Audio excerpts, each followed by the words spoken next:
बढ़ते आगे और बात करते हैं अखिलेश की हुंकार बीजेपी परवार। समाजवादी पार्टी के मुखिया अखिलेश यादव ने बहराइच में जनसभा को संबोधित करते हुए कहा कि मतदान के पहले 3 चरणों में स्पष्ट हो चुका है कि बीजेपी काफी पीछे है। उन्होंने कहा कि अगर बीजेपी की सरकार फिर से आ गई तो पुलिसकर्मियों को भी अग्निवीर बना दिया जाएगा और चौथे और 5वें चरण के मतदान में आप लोग मतदान कर उनके मंसूबों को रोकने का काम करें। और पूर्व मुख्यमंत्री अखिलेश यादव ने यह भी कहा कि बीजेपी ब्रह्मांड की सबसे बड़ी झूठी पार्टी है, जबकि वो विश्व की सबसे बड़ी पार्टी बनने का दावा करती है, लेकिन विकास के नाम पर काफी पीछे है। उन्होंने यह भी कहा कि बीजेपी ने डबल इंजन की सरकार में किसानों की आय दोगुनी करने का वादा किया, लेकिन किसानों की कमाई को बिचौलियों के हाथ में सौंप दिया। कोई खतरे में नहीं है। बीजेपी को जनता से खतरा है। वोट डाल के आए हैं, करोड़ों जनता वोट डाल रही है, और जिन 60 लाख नौजवानों का इन्होंने नौकरी छीनी है, पुलिस भर्ती से लेके तमाम परीक्षाओं के पेपर रद्द हुए हैं, वो 60 लाख बच्चे, उनके माँ बाप जोड़ दो तो 3 गुना 60 लाख 1 करोड़ 80 लाख, 1 करोड़ 80 लाख का भाग दे दो 80 लोकसभाओं में, तो बीजेपी का हर लोकसभा में 2,25,000 वोट कम हो गया। उसका जवाब है उनके पास। अग्निवीर का कोई जवाब है? ये हमारे खाकी वर्दी पहने वाले लोग हैं, ये अगर आउटसोर्स में हो जाएंगे, इनकी नौकरी 3 साल की हो जाएगी, तो ये वोट नहीं डालेंगे खिलाफ क्या? और ये लोग जो पूछते हैं, बताओ लेटरल एंट्री जब हुई थी, लेटरल एंट्री में ना आरक्षण दिया गया और लेटरल एंट्री विदेश से बुलाए गए।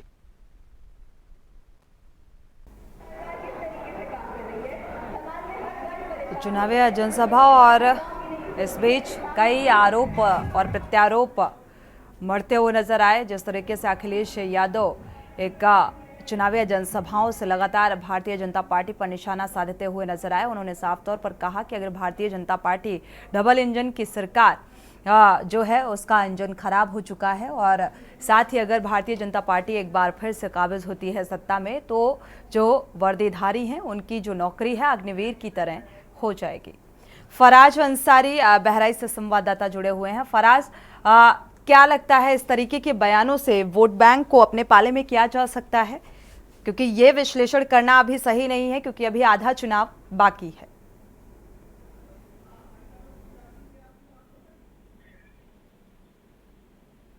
आवाज मिल पा रही है? हेलो जी जी, क्वेश्चन फिर से पूछिए।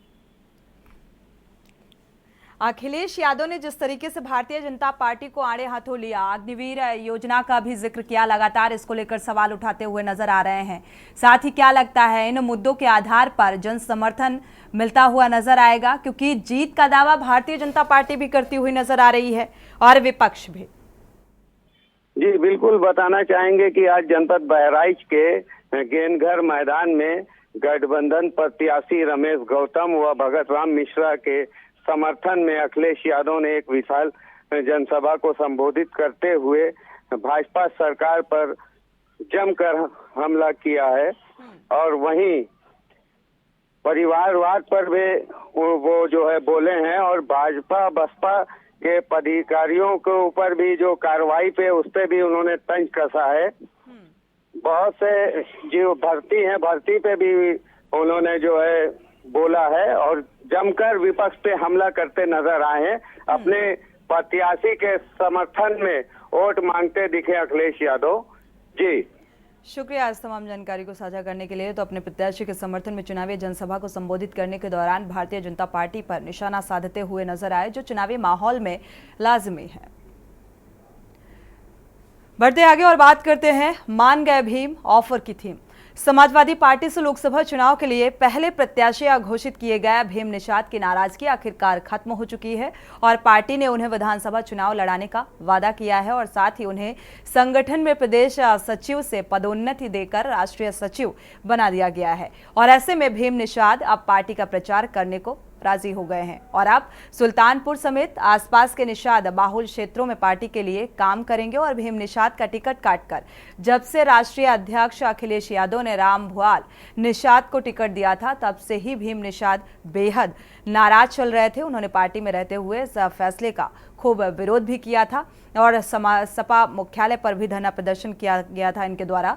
इसी बीच उन्होंने मुख्यमंत्री योगी आदित्यनाथ से मुलाकात की थी और इसके बाद उनके बीजेपी में जाने की अटकलें भी शुरू हो गई थी। करीब 8 महीने से सुल्तानपुर में प्रचार कर रहे भीम निषाद की मजबूत पकड़ को देखते हुए यह माना जा रहा था कि यदि वो विरोध करेंगे तो पार्टी को करारा झटका लग सकता है। बुधवार को भीम निषाद ने फोन पर बताया कि राष्ट्रीय अध्यक्ष के निर्देश पर जरूरत होगी तो पार्टी का प्रचार किया जाएगा। साथ ही सुल्तानपुर के अलावा आजमगढ़, अंबेडकर नगर और गोरखपुर में भी प्रचार करने का दायित्व मिला है और उन्होंने कहा है कि उन्होंने अनुशासित तरीके से पार्टी में अपनी बात को रखा था और पार्टी हित के लिए लगातार काम करते रहेंगे।